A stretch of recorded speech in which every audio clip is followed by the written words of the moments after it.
할렐루야. 이 저녁에도 천국을 향해서 힘차게 달려가시길 바랍니다. 네, 오늘은 우리가 에베소서 11번째 시간으로 새 사람을 입으라 라는 제목으로 같이 말씀을 나누도록 하겠습니다. 새 사람을 입으라. 사도 바울은 우리가 교회 공동체로 모여서 함께하는 것, 그러니까 교회의 가장 중요한 일 중에 하나가 뭐라 그랬냐면 하나됨이라고 말하고 있어요. 예수 그리스도께서 십자가에 죽으심으로 우리 안에 있는 막힌 담을 허물어 주시고 우리를 하나 되게 하셨고, 평안에 매는 줄로 성령께서 우리를 하나 되게 하셨어요. 그것을 우리에게 뭐하라 그랬어요? 힘써서 지키라. 교회됨을 힘써서 지키라. 교회가 하나 되는 것이 무엇보다 중요해요. 왜냐하면 사단은 교회를 하나 되는 일을 항상 방해합니다. 그래서 교회를 분열하게 만들고 망가지게 만들고 계속 갈라지게 만들어요. 그러나 성령은 항상 우리를 하나 되게 하신다는 것을 기억하시길 바랍니다. 내 마음이 갈라지게 하고 분열하는 마음이 있다면 지금 사단에 붙들린 것이고, 내 마음이 하나 되게 하는 일에 힘쓰고자 하는 마음이 생긴다면 성령에게 붙들려 있는 거예요. 그렇기 때문에 우리는 뭐 해야 돼요? 늘 하나님께 기도해야 될 줄로 믿습니다. 하나님께서 교회의 직분자들을 세우심은 교회를 세우고 성도들을 온전하게 하며 봉사의 일을 하여서 그리스도의 몸을 건강하고 아름답게 세우기 위함이라 그랬습니다. 네. 직분자들을 위한 교회가 아니에요. 우리 교회도 그렇고 땅에 있는 모든 교회는 마찬가지입니다. 목사님을 위한 교회가 아니에요. 네. 우리가 잊지 말아야 될 게, 이 교회의 몸됨을 우리들이 늘 확인하면서, 목사뿐 아니라 모든 직분자들은 온 교회의 성도들이 건강하게 세워짐으로 예수 그리스도께서 머리 되신 교회가 건강해지는 일에 초점을 맞춰야 되는 거예요. 그래서 우리는 교회에 처음 나온 분들, 얼마 되지 않은 분들, 그분들이 가장 어떤 존재예요? 섬김을 많이 받아야 될 존재. 예전에 좋아하진 않고 이산 시비도 있지만, 제 전도사를 처음 시작했을 때 그 교회가 두 날개를 하는 교회였어요. 근데 두 날개는 항상 그걸 뭐라 그러냐면 VIP라고 그러잖아요.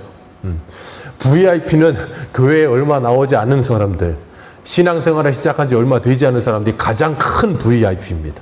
그들을 섬겨서 뭐 하기 위해서요? 그들을 예수 그리스도께로 인도하고 하나님의 자녀되게 하는 일에 힘쓰기 위해서. 그래서 하나님은 교회의 직분자들을 세우신 거예요. 저도 여러분들도. 그렇기 때문에 우리가 그렇게 신앙 안에서 바르게 세워져 가면서 어린아이 같은 신앙에서 벗어나서 그리스도의 장성한 분량에 이르도록 그리스도를 아는 것과 믿는 것이 하나 되어 자라야 된다 그랬습니다. 이유는 하나예요. 속지 않기 위해서. 이 세상의 풍조에 흔들리지 않고 사람들의 말에 흔들리지 않고 하나님의 말씀에 붙들려서 그 말씀을 가지고 오늘 오전의 말씀처럼 소신을 가진 삶을 살게 하기 위해서. 그래서 날마다 우리는 그 말씀을 읽어야 되고 배워야 된다 그랬어요. 그리고 오늘 17절을 시작을 뭐라 그러냐면 그러므로 라고 이야기합니다. 이 그러므로는 1절부터 16절까지를 다 받는 그러므로예요.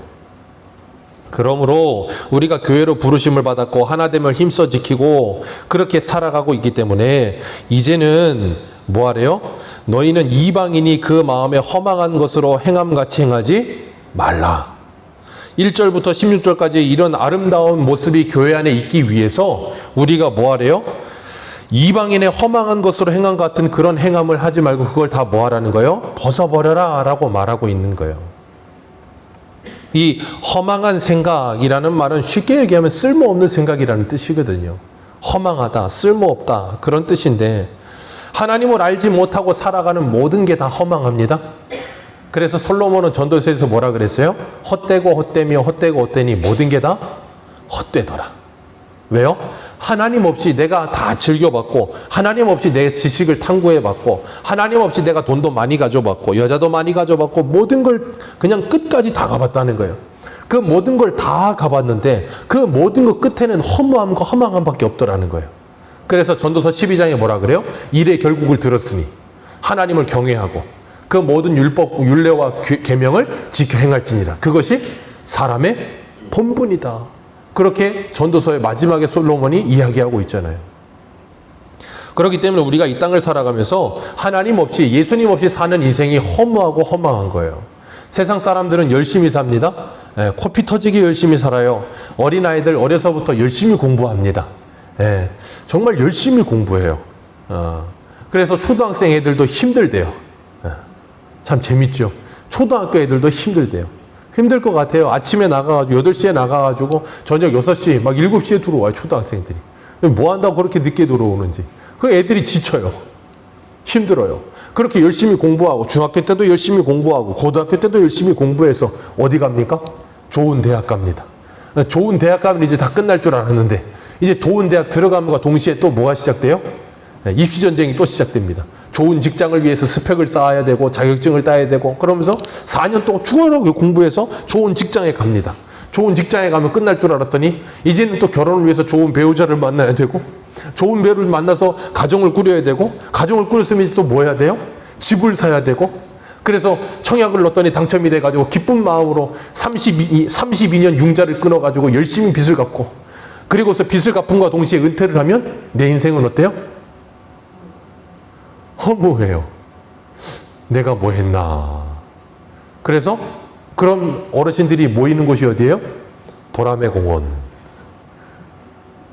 거기에 다 모이셔서 335 모이셔서 장기 두시고 이야기하시고 그러고 있어요.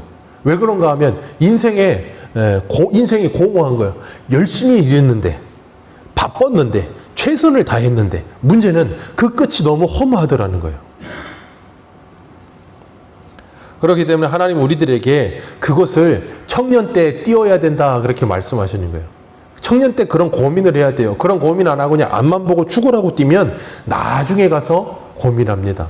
그래서 전도서 12장에 보면 1절과 2절에 이렇게 말해요. 청년의 때에 너의 창조자를 기억하라. 곧 곤고한 날이 이르기 전에 나는 아무 낙이 없다고 할 해가 가깝기 전에 해와 빛이 그리고 달과 별들이 어둡기 전에 비 뒤에 구름이 다시 일어나기 전에 그리하라. 내 창조자 내 하나님을 뭐하라고요? 기억하라. 생각해 보라는 거예요.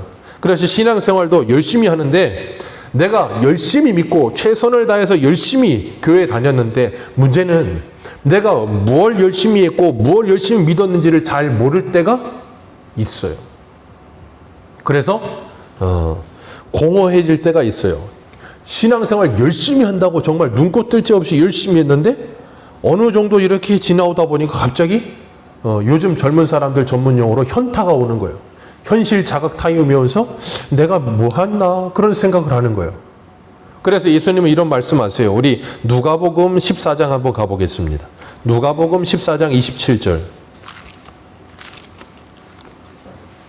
누가복음 14장 27절입니다.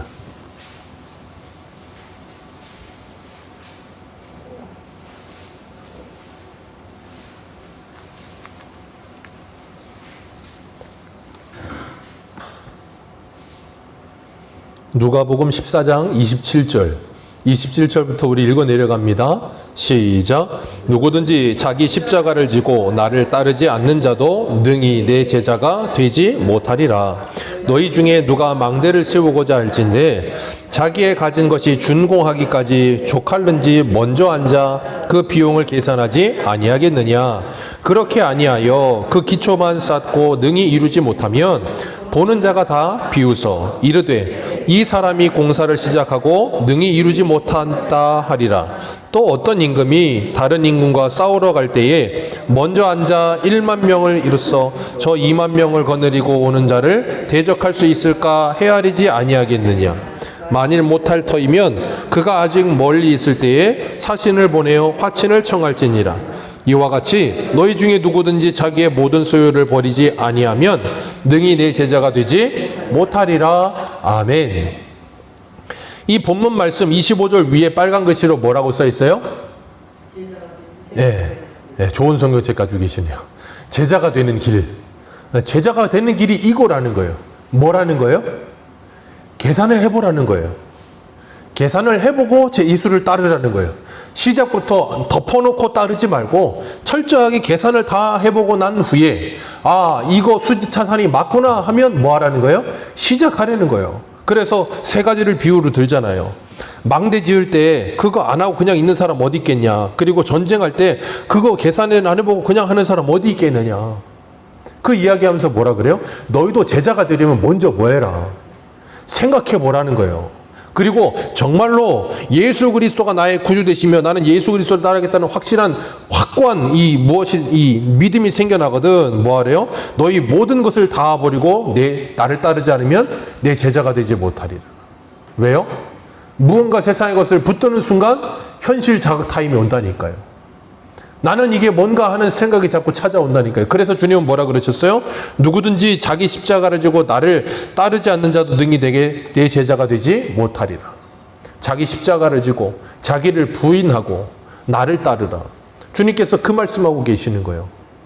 그러니까 우리가 예수를 믿을 때 그리고 신앙생활을 할 때도 허망한 생각에 빠져서 쓸모없는 생각에 빠져서 그냥 생각 없이 살아가는 게 아니라 분명한 생각을 가지고 그리고 분명한 말씀을 가진 확인을 거쳐서 베레아 사람들처럼 진정 그러한가 하여 상고하여 보고 그것이 정말 진리라면 뭐 해야 돼요? 올인하는 거예요. 왜? 하나님이 우리에게 올인하셨거든요. 그렇기 때문에 우리가 로마서 14장의 말처럼 살아도 죽어도 주를 위해 죽고 주를 위해 사나니 사나 죽으나 우리는 주의 것이다. 이게 뭔지를 정말로 고백하는 사람, 그 사람을 우리는 뭐라고 부른다고요? 그리스도인이라고 부른다고요. 그런데 세상의 사람들은 그런 생각을 합니까? 안 합니까? 안 해요. 그냥 바빠요. 세상 사람들은 그냥 바쁩니다. 열심히 바빠요. 쉬지 않고 바빠요. 근데 왜 바쁜가를 가만히 생각해보고 무엇이 더 중요한가를 생각해볼 겨를도 없어요. 그러다 보니까 전도하고 복음 전하면 뭐라 그래요? 아유 바빠요. 아유 교회 갈 시간이 어디 있어 내가. 아유 그런 거 아유 나중에. 그리고 또 예의가 조금 있는 사람들은 전에 교회를 그래도 한 번이라도 다녀본 사람은 아유 지금은 안 되고 내가 나중에 나이 먹으면 언제 그게 올 줄 알고 네, 그런 생각을 한다고요. 왜 그래요? 오늘 본문으로 돌아가셔서 왜 그런가? 18절 말씀 같이 한번 읽습니다. 시작. 그들의 총명이 어두워지고 그들 가운데 있는 무지함과 그들의 마음이 굳어짐으로 말미암아 하나님의 생명에서 떠나 있도다. 아멘. 이래서 그런 거예요. 이래서 바쁘다는 소리 하면서 하나님께 돌아오지 않아요. 총명이 어두워져 있거든. 그러니까 오늘 오전의 말씀처럼 뭘 못해요? 분별을 못하는 거예요. 슬기가 없는 거예요. 총명이 떨어지니까. 어두워져 버렸어. 그리고 나니까 뭐예요? 당연히 무지합니다. 그리고 뭐하다고요? 마음이 굳어져 버려요. 제일 무서운 게 마음이 굳어지는 겁니다.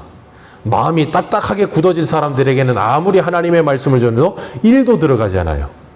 그리고 마음이 딱딱하게 굳어진 사람들에게 하나님의 복음을 제시해도 누구도 하나 그 말씀을 듣고 회개하는 사람이 없어요. 로마서 2장 5절을 보면 이렇게 말씀하세요. 다만 내 고집과 회개하지 아니하는 마음을 따라 진노의 날 곧 하나님의 의로우신 심판이 나타나는 그날에 이 말 진노를 내게 쌓는도다. 아멘. 여기 하나님이 뭐라 그러냐면 네 고집과 회개하지 아니하는 마음을 따라. 고집 부리지 마십시오. 고집 부리는 사람 무서운 사람. 회개하지 않아요. 고집이 너무 세서 회개하지 않습니다. 마음이 굳어져 버렸기 때문에 하나님의 생명에서 떠나버려서 무지하고 총명함으로 자기가 가장 지혜롭고 똑똑한 줄 알아. 제일 헛똑똑이고 제일 어리석으면서도 그걸 몰라. 그래서 계시록 16장 10절에 보면 이렇게 말씀하세요. 또 다섯째 천사가 그 대접을 짐승의 왕자에 쏟으니 그 나라가 곧 어두워지며 사람들이 아파서 자기 혀를 깨물고 아픈 것과 종기로 말미암아 하늘의 하나님을 비방하고 그들의 행위를 회개하지 아니하더라. 아멘. 고집과 굳어버린 마음 때문에 뭐 하잖아요? 너무나도 아파서 자기 혀를 깨물 만큼 아픈데도 하늘의 하나님을 뭐 한다고요? 비방하고 회개하지 아니하더라. 그게 사람이에요. 죽어도 하나님을 믿지 않아. 참 그래요. 그거 그냥 믿는다고 해도 될 것 같은데 그냥 한번 그런 말 한 번이라도 해봐도 좋을 것 같은데 아주 그냥 찔러도 바늘도 안 들어가는 사람이 있어요. 정말 무섭죠. 그 대표적인 사람이 누구냐면 바로예요. 애굽에 하나님께서 10가지 재앙을 내리실 때 어떻게 해요? 그 마음의 완악함으로 그 말이 계속 반복됩니다. 완악함으로 결국은 어떻게 돼요? 홍해바다 들어가요. 결국은. 그 마음의 완악함 때문에 그런 거예요. 그거 안 들어가면 살 수도 있는데 그냥 거기에 끝까지 들어간다고요. 그렇기 때문에 하나님은 우리들을 구원하실 때 하나님의 자녀 만드시는 우리들은 더 이상 고집 부리지 못하게 만들어 버리세요. 한 군데만 보겠습니다. 에스겔 36장 한번 보세요. 에스겔 36장 26절. 에스겔 36장 26절.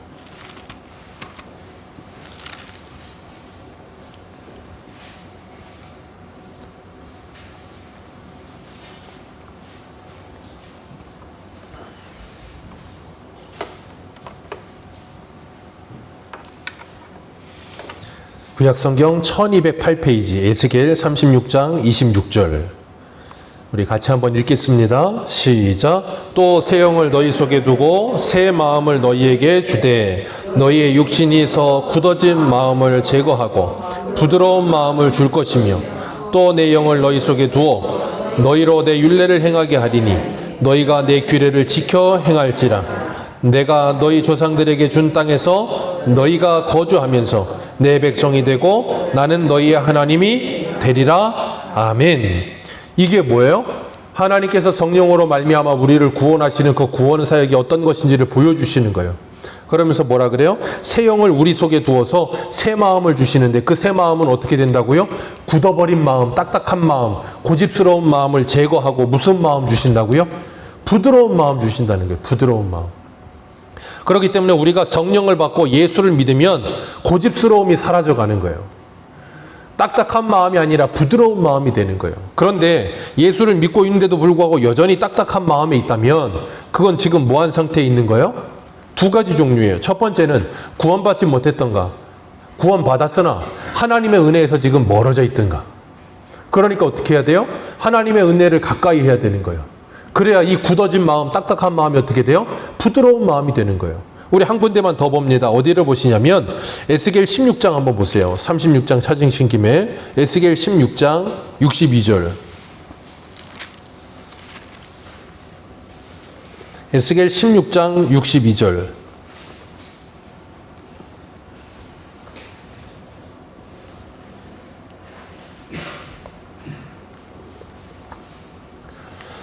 (62) 61절, 62절, 63절까지 읽겠습니다. 시작. 내가 내 형과 아우를 접대할 때에 내 행위를 기억하고 부끄러워할 것이라. 내가 그들을 내게 딸로 주려니와 내 언약으로 말미암음이 아니니라. 내가 내게 내 언약을 세워 내가 여호와인 줄 내가 알게 하리니 이는 내가 내 모든 행한 일을 용서한 후에 내가 기억하고 놀라고 부끄러워서 다시는 입을 열지 못하게 하려 함이니라. 주 여호와의 말씀이니라. 아멘. 이게 뭐예요? 부드러워지는 상태. 그래서 다시는 뭐하지 못하는 상태? 입을 열지 않는 상태가 되는 거예요. 왜? 하나님께서 내게 베풀어 주신 그 은혜가 뭔지를 기억하기 때문에, 그 은혜가 뭔지를 날마다 예수를 바라보면서 생각하기 때문에 굳은 마음이 아니라 무슨 마음이 된다고요? 부드러운 마음이 되게 되어지는 거예요. 내가 부드러운 마음 돼야겠다고 노력하는 게 아니라 하나님의 은혜를, 그리고 나의 패역함을 날마다 묵상할 때, 그래서 우리가 내 마음이 딱딱해지고 굳어지고 내가 고집스러워지고 완악해질 때 우리는 뭐 해야 돼요? 말씀을 읽고 기도하셔야 돼요. 그러면서 누구를 바라봐야 돼요? 예수 그리스도를 바라보셔야 돼요. 그리고 나를 향하신 그 주님의 사랑의 마음을 다시금 회복해야 되는 거예요. 그럴 때 우리는 뭐 하다고요? 부드러운 마음을 계속해서 견지할 수 있는 거예요. 그런 부드러운 마음을 가진 상태가 될 때 우리가 이 땅을 살면서 어때요? 하나님의 자녀답게 살아갈 수가 있는 거예요. 하나님의 생명에서 떠나지 않고 그 생명 안에 거하면서. 그래서 19절 말씀, 그 하나님의 생명에서 떠나 있고 그 마음이 굳어져 있는 사람들은 어떤 상태라 그러냐면 19절 같이 있습니다. 오늘 본문 19절입니다. 시작. 그들이 감각 없는 자가 되어 자신을 만하게 강림하여 모든 더러운 것을 심으려 하네. 아멘. 감각 없는 자가 되었다. 왜요? 생명이신 하나님과 단절되었기 때문에 생명이 없어요. 죽은 사람은 감각이 없습니다. 그리고 또 하나, 문둥병 환자들은 감각이 없습니다. 그래서 살이 썩어도, 그리고 살이 썩어져 내려가도 그걸 아픈 줄 모른다 그러잖아요. 감각이 죽어버렸기 때문에. 그래서 구약에서 문둥병은 죄와 항상 연결시켜서 이야기해서 문둥병 진찰을 누가 해요? 의사가 하는 게 아니라 제사장이 하잖아요. 제사장이 문둥병 진찰을 해요. 그러면서 뭐하게 하는가 하면 그 죄로 말미암아 감각 없는 자가 되어 살지 않도록 감각 있는 자가 되어 살도록 우리를 부르시는 거예요. 감각 없는 사람의 대표적인 사람이 있어요. 우리 한 군데만 더 읽겠습니다. 아모스서 2장 봐보세요 한번. 구약성경 아모스서 2장. 오늘 조금 찾는데 아모스서 2장 8절입니다.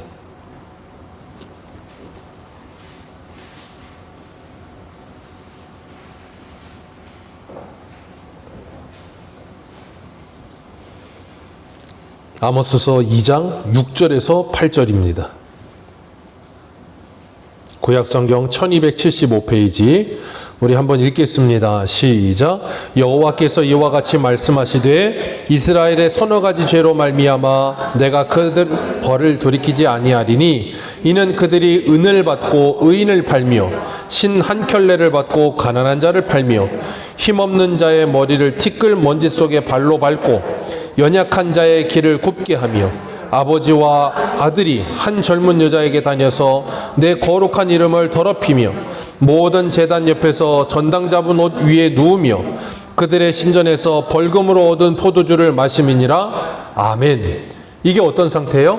오늘 본문 19절에 말하는 감각 없는 자.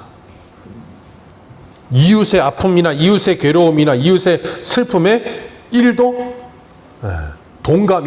공감이 되지 않는 사람. 감각이 없어요. 다른 사람이 아프든지 말든지, 그리고 다른 사람이 괴로워하든지 말든지, 다른 사람이 힘들어하든지 말든지 나는 아무런 감각이 없어요. 왜? 나만 아니면 되는 거예요. 지극히도 이기적인 모습이죠. 오늘날의 모습이 그래요. 다른 나라가 어떻게 되든지 말든지, 남들이 옆집이 어떻게 되든지 말든지 상관 안 해요. 왜? 나한테만 그런 일 안 일어나면 괜찮다는 거예요. 그게 바로 감각 없는 자예요. 그런데 감각 있는 자는 어떤 상태인가? 이사야 58장 6절 제가 한번 읽어드리겠습니다. 내가 기뻐하는 금식은 흉악의 결박을 풀어주며 멍에의 줄을 끌어주며 압제당하는 자에게 자유하게 하며 모든 멍에를 꺾는 것이 아니냐. 또 줄인 자에게 내 양식을 나누어 주며 유리하는 빈민을 집에 들이며 헐벗은 자를 보면 입히며 내 고륙을 피하여 스스로 숨지 아니하는 것이 아니겠느냐. 그리하면 내 빛이 새벽같이 비칠 것이요 내 치유가 급속할 것이며 내 공의가 내 앞에 행하고 내 여호와의 영광이 내 위를 호위하리라. 줄인 자에게 내 심정을 동하며 괴로워하는 자의 심정을 만족하게 하면 내 빛이 흑암 중에 떠오르라. 내 영 어둠이 낮과 같이 될 것이라. 여호와가 너를 항상 인도하여 메마른 곳에서도 내 영혼을 만족하게 하며 내 뼈를 견고하게 하리니 너는 물된 동산 같겠고 물이 끊어지지 아니하는 샘 같을 것이니라. 아멘. 이게 뭐예요? 감각 있는 자. 감각 없는 자와 감각 있는 자를 분명하게 우리들에게 보여주십니다. 감각 없는 자는 남이 어떻게 되든지 말든지 상관이 없는데, 감각 있는 자는 뭐하다고요?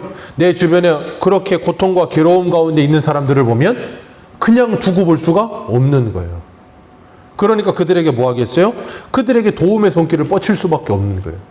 그게 바로 주님의 마음을 품은 하나님의 사람의 모습이라는 거예요. 그런데 오늘날의 사람들은 감각 없는 자되어 자신을 방탕에 방임함으로 모든 더러운 것을 욕심으로 뭐 한다고요? 행하고 있다고요. 모든 더러운 것을 욕심으로 행하고 있어요. 그러면서도 전혀 일도 느끼지 않아. 재작년인가요? 이 영종도에서도 어떤 고등학생 남자애 둘이 같은 반 애를 밤에 불러내서 때려가지고 무슨 스파링 한다고 장난치면서 때려가지고 애가 마비와 식물인간 됐다 그랬었나요? 식물인간 됐던 적이 있어요. 영종도에서요. 같은 반 애를 때리는데 때리면서도 감각이 없어요. 제가 아픈지 안 아픈지 느끼질 않는 거예요. 그리고 그런 걸 애들이 어떻게 해요? 핸드폰으로 찍어가지고 SNS에 올려요. 비정상 같지 않으십니까? 근데 오늘날에 그게 정상적인 것처럼 느껴지는 애들이 너무나도 많다는 거예요. 왜 그래요? 감각이 없어서요. 하나님의 생명에서 떠나 있기 때문에 마음이 굳어져 버린 거예요. 옆에서 피가 터지고 애가 쓰러지고 있는데도 전혀 감각을 느끼질 못해. 얼마나 안타깝습니까?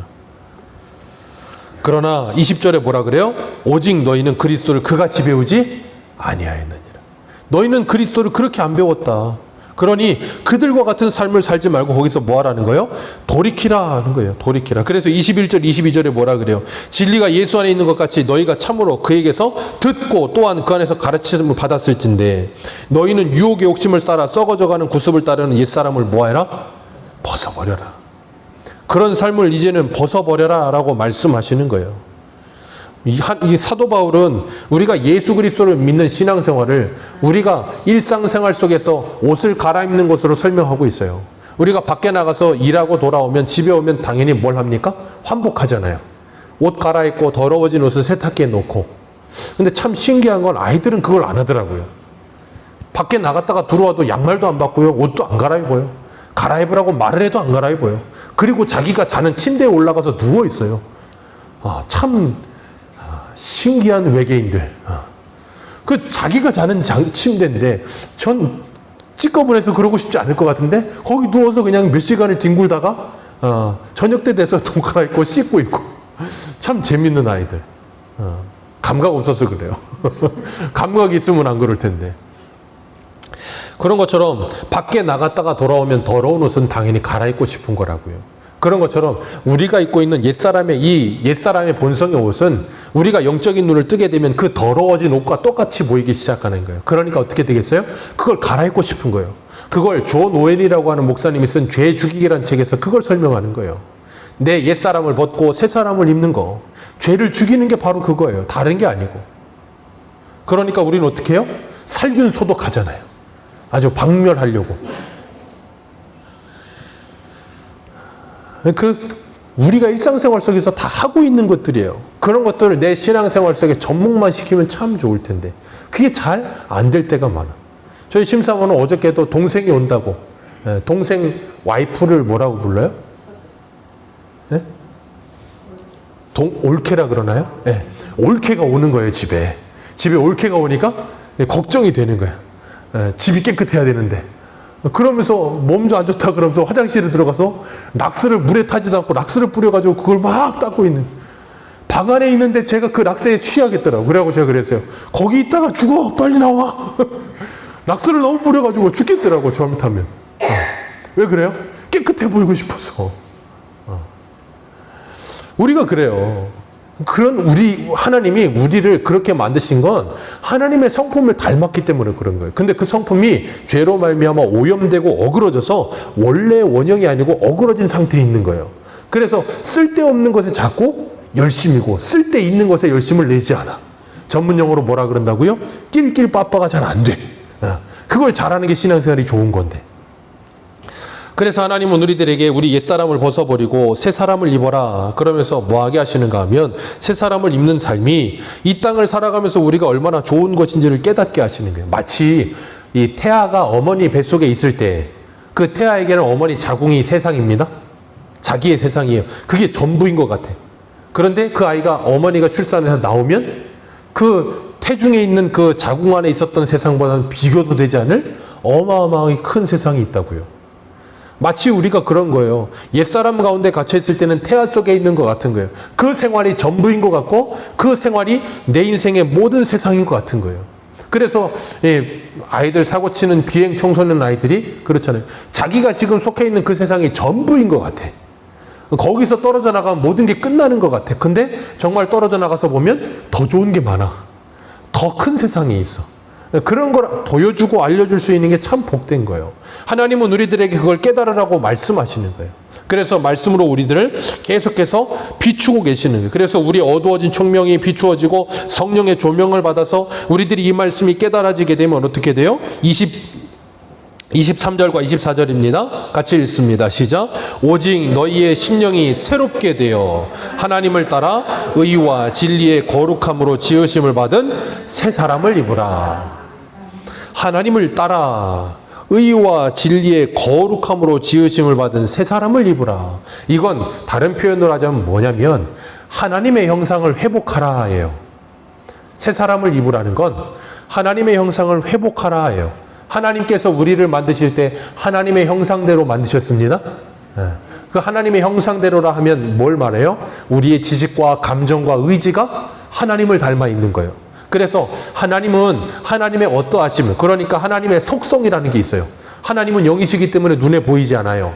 그러나 말씀을 통해서 하나님이 어떤 분인지는 우리는 알아요. 그걸 뭐라 그러냐면 하나님의 속성을 안다 그러는 거거든요. 하나님의 속성에는 두 가지가 있습니다. 공유적인 속성과 비공유적인 속성이 있어요.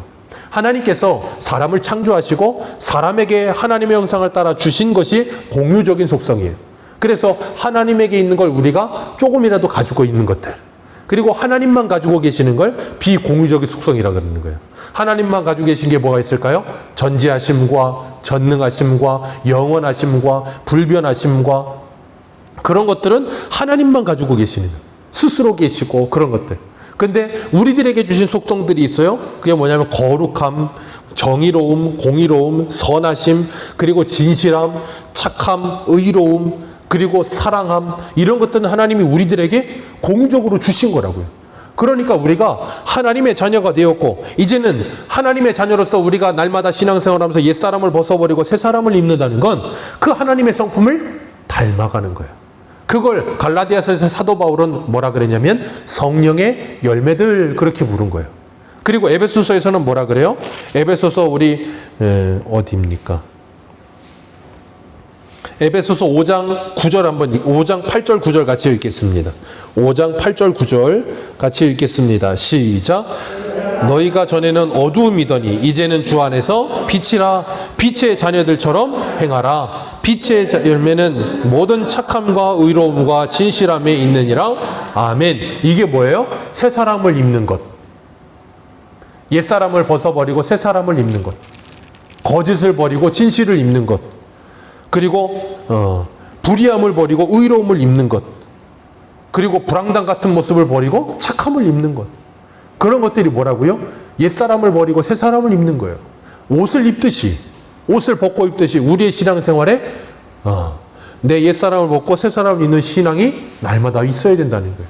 그러면서 뭐예요? 날마다 거룩해져 가는 거예요. 하나님께서 그렇게 우리를 부르신 줄 믿으시길 바랍니다. 그렇기 때문에 우리가 하나님의 자녀로 부르심을 받아서 오늘 오전의 제목이 뭐였어요? 슬기로운 성도 생활. 그게 바로 뭐예요? 새 사람을 입는 것. 이거야말로 슬기로운 성도 생활이에요. 내 옛사람, 옛 자아, 내 고집, 내 참 고쳐지지 않는 그 성질머리, 그런 것들 이제는 뭐하고? 벗어버리고 새 사람을 입어가면서 슬기로운 하나님의 사람이 되어가면서 정말 사람들에게 덕을 끼치고 은혜를 끼치는 복된 하나님의 사람들로 세워지시기를 주님의 이름으로 축복합니다. 기도하겠습니다.